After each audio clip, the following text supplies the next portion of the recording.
فاتحہ۔ بسم اللہ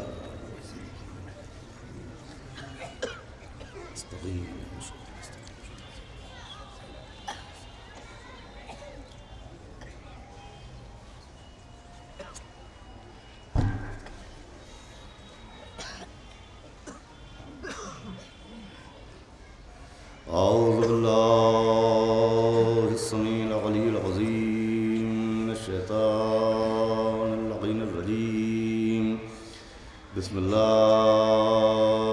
الرحمن الرحیم الحمدللہ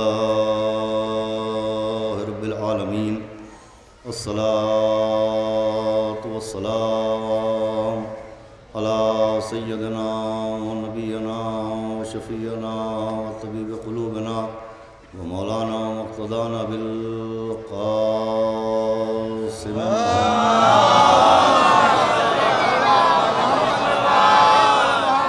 وآلہ الطیبین الطاہرین المعصومین ولعنۃ اللہ علی اعدائہم اجمعین من یومنا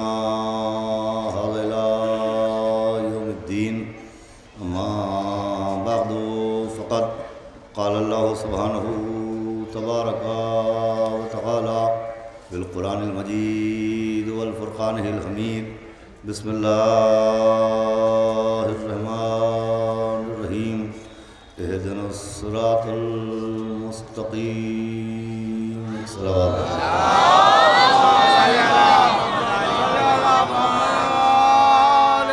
اللہ نے سرکار سید الشہداء بزرگان ملت برادران ایمانی بطفیل چہاردہ معصومین علیہ السلام اور خصوصاً بتائید معصوم عالم حضرت بطول بنت رسول جناب فاطمہ الزہرا سلام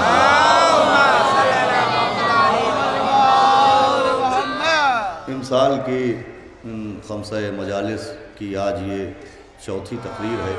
مسلسل آپ کے سامنے تقوی اور ہدایت کے عنوان سے جو گفتگو جاری و ساری ہے، اس میں میں نے یہ عرض کرنے کی کوشش کی کہ قرآن کا پہلا سورہ سورہ حمد ہے، اور پورے قرآن میں سب سے پہلے جو دعا ہے وہ سب سے پہلے سورے میں دعائے ہدایت کے عنوان سے تلاوت کی جاتی ہے۔ سب سے پہلی دعا نہ حکومت کی دعا ہے، نہ دولت کی دعا ہے، نہ تاج و تخت کی دعا ہے، ہدایت کی دعا ہے قرآن کے پہلے سورے میں۔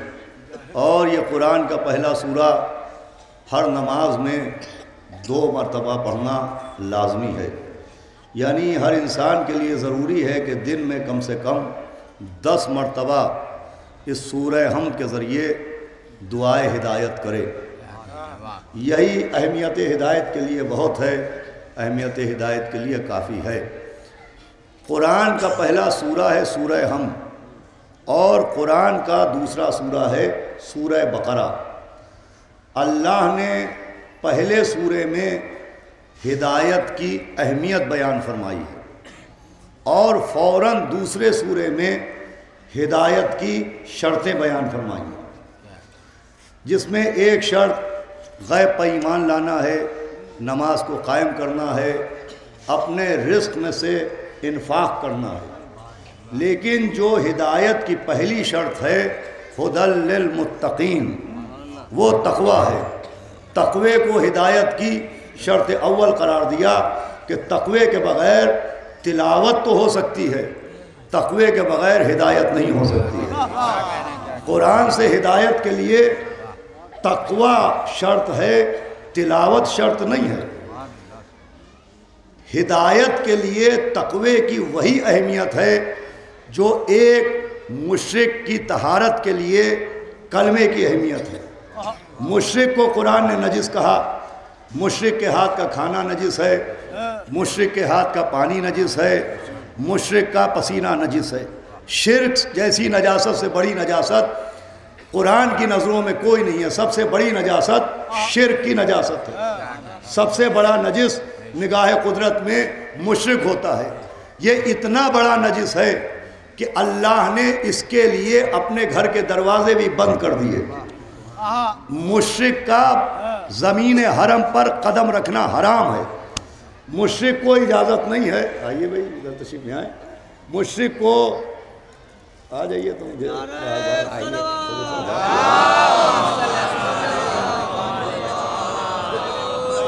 اجازت نہیں ہے کہ وہ زمین حرم پر شہر مکہ میں داخل ہو.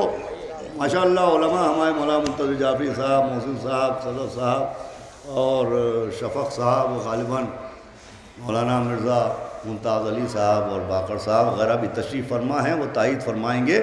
میں عرض کر رہا تھا کہ مشرک اتنا نجس ہوتا ہے کہ زمین حرم پر قدم رکھنا بھی اس کے لیے حرام ہے. اللہ نے روکا ہے. سورہ برات کے ذریعے حکم ہوا کہ ہرگز ہرگز مشرک خانہ کعبہ کے قریب آنے نہ پائیں، مشرک زمین حرم پر قدم رکھنے نہ پائیں.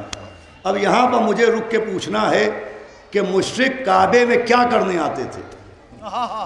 تو مشرک اپنے عقیدے و اپنے نظریے کے مطابق عبادت کرنے آتے تھے، طواف کعبہ کرنے آتے تھے. وہ بھی اپنے عقیدے کے مطابق عبادت ہی کے لیے آتے تھے. لیکن مشرک کو اللہ نے کعبے میں آنے سے روک دیا. میں کہوں گا پالنے والے آنے دیتا، شاید آتے آتے سدھر جاتے. میرے ساتھ دیجیے گا. مقدس گھر ہے، مقدس مکان ہے، مقدس مقام ہے، شاید آتے آتے سدھر جاتے. کہا نہیں، میں ہدایت کا قانون بتا رہا ہوں کہ مقدس مقام پر آتے آتے نہ سدھرنا، سدھر کے آنا. صلوات بھیجے محمد والے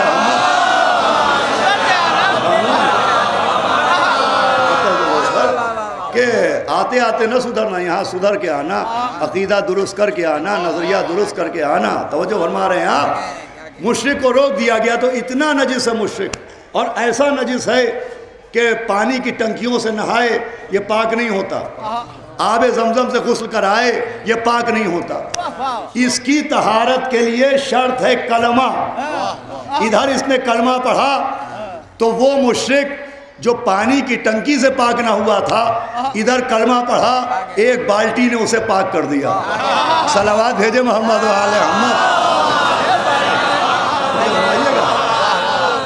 بہت توجہ سنیے گا، میں اپنی منزل تک آپ کو لانا چاہتا ہوں کہ ایک کلمے نے، لا الہ الا اللہ نے مشرک کو پاک کر دیا، مشرک کو طہارت دے دی. ایسی طہارت دے دی کہ خالی بدن پاک نہیں ہوا، اس کے ماضی کے گناہ بھی معاف ہو گئے، ماضی کی خطائیں بھی معاف ہو گئی. اور اب علماء بیٹھے ہیں، مشرک اگر 40 سال کے سن میں مسلمان ہوا ہے تو اب وہ نمازیں شروع کرے گا. وہ عرصہ، بہت توجہ سنیے گا، جو شرک کا عرصہ تھا، اسے جو نمازیں، جو روزے اس میں پڑھنا چاہیے تھے، رکھنا چاہیے تھے، لیکن مشرک ہونے کی وجہ سے وہ عبادت نہیں کر سکا. تو اب شریعت یہ نہیں کہتی کہ 40 سال میں جو عبادتیں کرنا چاہیے تھی وہ کرو، نہیں. اب اسے وہ عبادتیں جو نہیں کر پایا وہ دوبارہ نہیں کرنا ہے. بہت ایک خاص بات مجھے عرض کرنا ہے. اب کلمہ پڑھنے کے بعد اسے نماز شروع کرنا ہے، کلمہ پڑھنے کے بعد اسے روزہ رکھنا ہے، کلمہ پڑھنے کے بعد اسے حج کو جانا ہے. لیکن ایک حکم ہے کہ وہ مال جو اس نے جمع کیا تھا اس میں زکوٰۃ نکالنا واجب ہے. اور جب ہمارے یہاں اللہ نے نماز معاف کر دی، روزہ معاف کر دیا، حج معاف کر دیا، لیکن اللہ زکوٰۃ معاف نہیں کرتا. یہ قانون نہیں ہے کہ اب جب نیا مال کمانا تو زکوٰۃ نکالنا، نہیں، جو جمع ہے اس کی زکوٰۃ بھی واجب ہے. صلوات بھیجے محمد. اب میں آپ کو اس کی تائید کے لیے ایک حدیث سناتا ہوں علل الشرائع کی، کہ ہمارے آپ کے چھٹے امام جعفر صادق علیہ السلام سے کسی شخص نے پوچھا کہ اگر کوئی غیر شیعہ ہو جائے تو کیا اسے نمازیں دوبارہ پڑھنا ہے، کیا اسے روزہ دوبارہ رکھنا ہے؟ اس لیے کہ اس نے شیعہ طریقے سے نمازیں نہیں پڑھی تھی، اس نے دوسرے طریقے سے نمازیں پڑھی تھی. تو امام نے فرمایا نہیں، اگر کوئی غیر شیعہ، علل الشرائع کتاب کا نام ہے اور شیخ صدوق بہت مستند عالم دین کا نام ہے، وہ فرماتے ہیں کہ امام نے فرمایا کہ نہیں اسے نمازیں دوبارہ نہیں پڑھنا ہے، روزہ دوبارہ نہیں رکھنا ہے، حج دوبارہ نہیں کرنا ہے، جو نمازیں پڑھ رہا ہے وہ پڑھے، اسے جو نمازیں پڑھ چکا ہے وہ نہیں پڑھنا ہے، لیکن زکوٰۃ نکالنا واجب ہے۔ اگر وہ پہلے زکوٰۃ نکال چکا ہے تب بھی پھر سے زکوٰۃ نکالے۔ پوچھنے والے نے پوچھا کیوں؟ کہا اس نے زکوٰۃ تو نکالی ہے مگر اس کی زکوٰۃ چونکہ وہ شیعہ نہیں تھا لہذا مستحق تک نہیں پہنچی ہے۔ توجہ فرمائیے گا، مستحق نہیں پہنچی ہے۔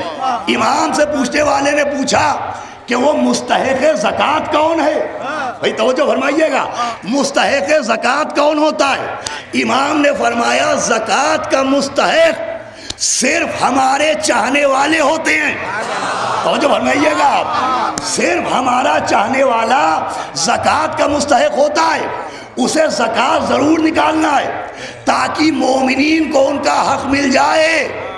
اب یہاں پر رک کے سوچئے کہ جو مومنین کا حق نہ دے وہ شیعہ ہو نہیں سکتا، تو جو امیر المومنین کا حق نہ دے وہ شیعہ رہ نہیں سکتا۔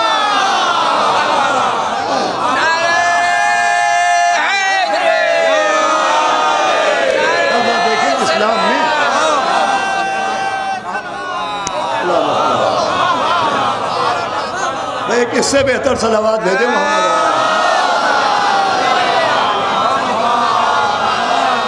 دیکھیں یہاں پر آپ مومن کے حق کا اندازہ لگائیں کہ مومن کا کتنا حق ہوتا ہے، پھر سوچے گا امیر المومنین کا کتنا حق ہوتا ہے۔ مومن کا یہ حق ہے کہ اگر اس کا حق نہ دیا جائے تو زکوٰۃ نکالنا واجب ہے کہ مومن تک پہنچ جائے، پہنچانا بھی واجب ہے، خالی نکالنا واجب نہیں ہے، ڈھونڈ کے مستحق تک پہنچائیے، اور یہ مومن کا حق ہے، زکوٰۃ مومن کا حق ہے۔ پھر میں حدیث سنا رہا ہوں آپ کو، توجہ سنیے گا۔ پانچویں امام سے ایک شخص نے پوچھا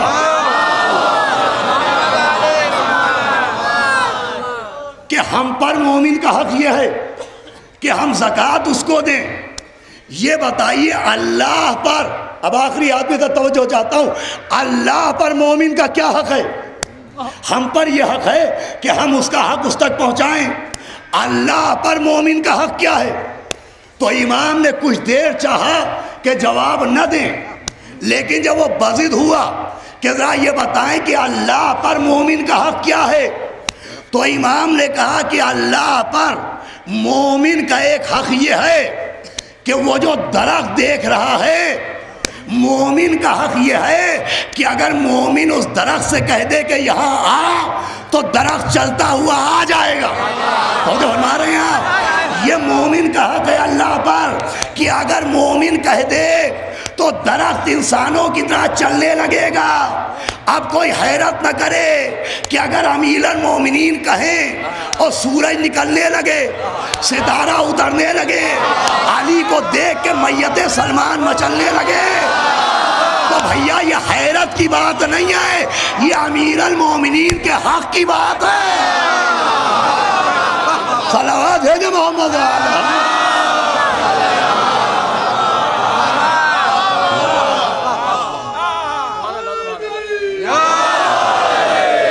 یہ لوگ حیرت کرتے ہیں معجزوں پر،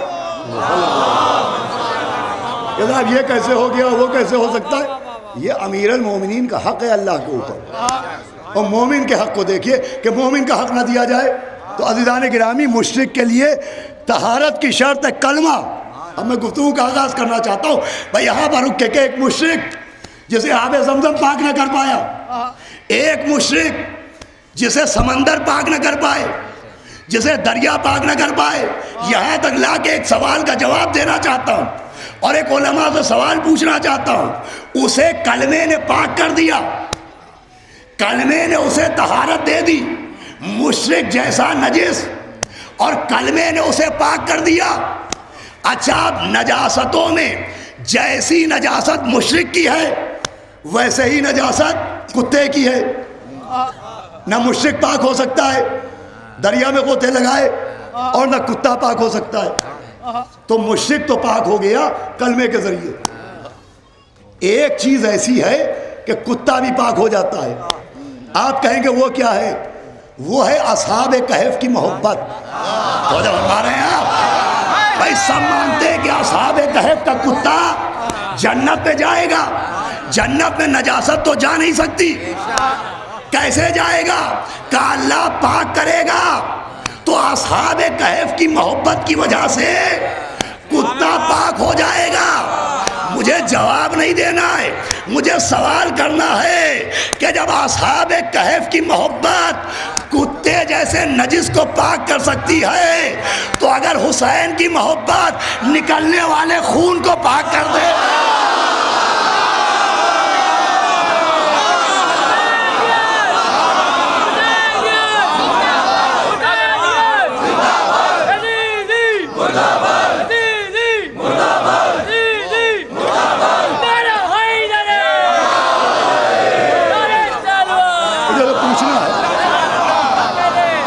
کلمے میں طاقت ہے کہ وہ طہارت دے، سورج میں طاقت ہے کہ وہ پاک کرے، پانی میں طاقت ہے کہ وہ پاک کرے، انتقال میں طاقت ہے کہ وہ پاک کرے، استحالہ میں طاقت ہے کہ وہ پاک کرے۔ مولا حسین کی محبت میں طاقت نہیں، اصحاب کہف کی محبت نے ایک نجس العین کو پاک کر دیا۔ کیا کیا تھا اصحاب کہف نے؟ کتنے سورج پلٹائے تھے، کتنے ستارے بلائے تھے، کتنے مردے جلائے تھے، کتنے دروازے اکھاڑے تھے، کتنے مرہب پچھاڑے تھے۔ کیا فرمایا؟ کیا کیا تھا؟ کہ ایک کام کیا تھا، اپنی جان بچانے کے لیے غار میں سو گئے۔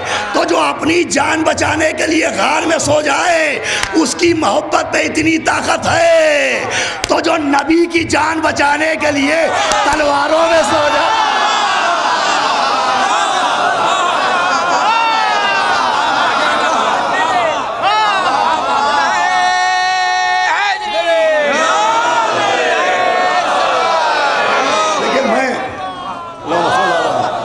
جان بوجھ کے آج گفتگو کو بہت ہلکا کر رہا ہوں، اس لیے کہ 3 دنوں سے آپ کے ذہن پر بڑا بار پڑ رہا تھا۔ میں آج ہلکا کروں گا، لیکن انشاءاللہ کل آخری مجلس ہے، پورے قبضے کا نچوڑ مجھے پیش کرنا ہے۔ تو جس طرح سے طہارت کے لیے کلمے کی ضرورت ہے، ویسے ہدایت کے لیے تقوی کی ضرورت ہے۔ بغیر تقوی کے ہدایت نہیں ملتی۔ میں نے کل عرض کیا تھا کہ قرآن کتاب ہدایت ہے، لیکن اگر تقوی ہوگا تو قرآن ہدایت دے گا، اور تقوی نہیں ہوگا تو قرآن ہی پڑھ کے لوگ گمراہ ہو جائیں گے۔ اور لوگ گمراہ ہوتے ہیں بغیر تقوی کے قرآن پڑھ کے۔ آپ دیکھیں ایک ایسا طبقہ ہے کہ جس کی توحید کی عمارت یا علی کہنے سے ڈھہ جاتی ہے یا نبی کہنے سے گر جاتی ہے۔ آپ ان سے پوچھئے کہ یہ یا نبی کہنا حرام کیوں ہے، یا علی کہنا حرام کیوں ہے، اہل بیت کا وسیلہ اختیار کرنا حرام کیوں ہے، تو وہ آپ کو روایت نہیں سنائیں گے، وہ بھی آپ کو آیت ہی سنائیں گے۔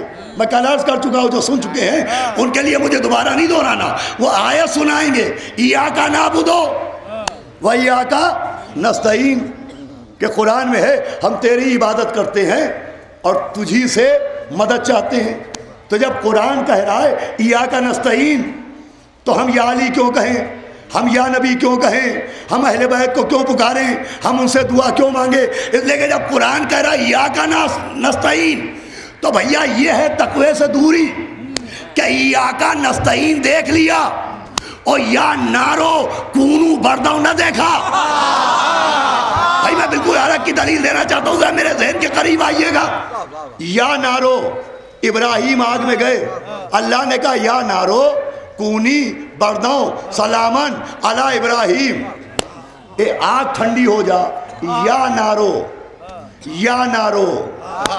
آپ کہتے ہیں اللہ کے ساتھ کے علاوہ کسی کے ساتھ یا نہ لگاؤ، علی کے ساتھ یا نہ کہو، نبی کے ساتھ یا نہ کہو، اللہ نار کے ساتھ یا کہہ رہا ہے، ہم تو نور کے ساتھ یا کہتے ہیں۔ کیا بولا؟ وہ نار کے ساتھ کہہ رہا ہے یا نارو، ہم نے کہا یا علی، کہا کیا اللہ مولا علی کا محتاج ہے؟ تو کیا اللہ آگ کا محتاج تھا؟ یا نارو ٹھنڈی ہو جا اس حد تک کہ ابراہیم سلامت رہیں۔ کیا اللہ آگ کا محتاج ہے؟ کیا یہ اللہ کے محتاج ہونے کی دلیل ہے؟ کیا یہ اللہ کے محتاج ہونے کی دلیل نہیں ہے، یہ اللہ کے قادر ہونے کی دلیل ہے۔ بھائی اگر میں یہ سمجھا سکا تو میری گفتگو کا آغاز ہو جائے گا. یہ اللہ کے قادر ہونے کی دلیل ہے. وہ دکھانا یہ چاہتا ہے کہ جو آگ نمرود نے جلائی ہے ابراہیم کو مٹانے کے لیے، میں اسی آگ سے ابراہیم کی حفاظت کرواؤں گا. بہت اچھی بات ہے. نہیں نہ جانے آپ کہاں ہیں. ابراہیم نے آگ کاہے کے لیے روشن کی تھی؟ کاہے کے لیے؟ نمرود نے کاہے کو روشن کی تھی؟ ابراہیم کو جلانے کے لیے. اللہ چاہتا تو پانی برسا دیتا، یا ناروں کے بجائے یا ماں کہتا کہ پانی برس جا، آگ بجھ جائے. پانی سے نہیں کہا پانی برس، اسی آگ سے کہا اے نار، اے آگ سلامت ہو. کیوں؟ تاکہ قدرت دکھائی جائے اور توحید سمجھائی جائے. قدرت دکھائی جائے اور توحید سمجھائی جائے کہ بھائی جب نار کے ذریعے خلیل کی حفاظت سے توحید پر اثر نہیں پڑتا تو نور کے ذریعے حبیب کی حفاظت سے توحید پر کیا اثر پڑ جائے گا. صلوات بھیجتے محمد بھائی. اس نے تو خلیل کو آگ کے ذریعے بچا لیا، نار کے ذریعے. یہاں تو یہ نور کے ذریعے حفاظت ہو رہی ہے. عزیزوں، یہ جتنے عقائد خلاف شیعت ہیں ان کی بنیاد قرآنی بنائی گئی کہ قرآن کہہ رہا ہے ایاک نعبد و ایاک نستعین. ارے جو قرآن ایاک نعبد و ایاک نستعین کہہ رہا ہے وہ یہ بھی تو کہہ رہا ہے کہ یا ایھا الذین آمنوا اتقوا اللہ وابتغوا الیہ الوسیلہ، کہ ایمان لانے والوں تقوی اختیار کرو اور وسیلہ اختیار کرو. جس نے ایاک نستعین کہا اسی نے وابتغوا الیہ الوسیلہ کہا، اور یہ وسیلہ بالکل عین مطابق مزاج معبود ہے. اس لیے کہ ہم محتاج ہیں، اللہ محتاج نہیں ہے، مگر اللہ نے خود وسیلہ بنایا. ہماری ولادت کے لیے ماں باپ وسیلہ بنے، ہمارے رزق کے لیے ماں وسیلہ بنی، نبی تک قرآن بھیجنے کے لیے جبریل وسیلہ بنا، عوام تک قرآن پہنچانے کے لیے نبی وسیلہ بنا. وسیلے میں وسیلہ. اب دیکھیں یہ ہے پورا سسٹم جو مجھے سنانا ہے. 12ویں امام حضرت حجت ابن الحسن عسکری. بھئی ایسے نہیں، بابا دے بنا صلوات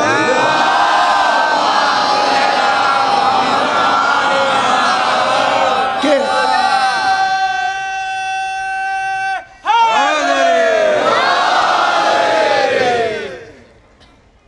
سفیر جناب حسین ابن رو، میں پہلی مجلس میں عرض کر چکا ہوں، جناب حسین ابن رو سفیر امام، ان سے روایت ہے کہ چھٹے امام سے کسی نے پوچھا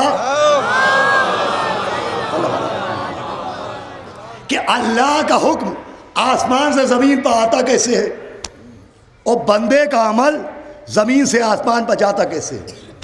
تو چھٹے امام نے فرمایا سنو، جب اللہ کوئی حکم نافذ کرنا چاہتا ہے، کسی تک رزق پہنچانا چاہتا ہے، کسی کو زندگی دینا چاہتا ہے، تو اللہ جب کوئی حکم نافذ کرتا ہے تو وہ حکم لے کے فرشتہ پہلے رسول کے پاس آتا ہے، پھر حکم رسول سے علی تک پہنچتا ہے، علی سے حسن کے پاس، حسن سے حسین کے پاس، حسین سے زین العبا کے پاس، زین العبا سے محمد باقر کے پاس، محمد باقر سے صادق اہل بیت کے پاس، صادق اہل بیت سے موسیٰ کاظم کے پاس، موسیٰ کاظم سے 8ویں کے پاس، 8ویں سے 9 کے پاس، 9 سے 10ویں کے پاس، 10ویں سے 11ویں کے پاس، 11ویں سے 12ویں کے پاس.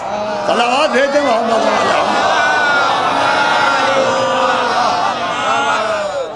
اور فرمایا پھر 12ویں کے بعد وہ حکم نافذ ہوتا ہے.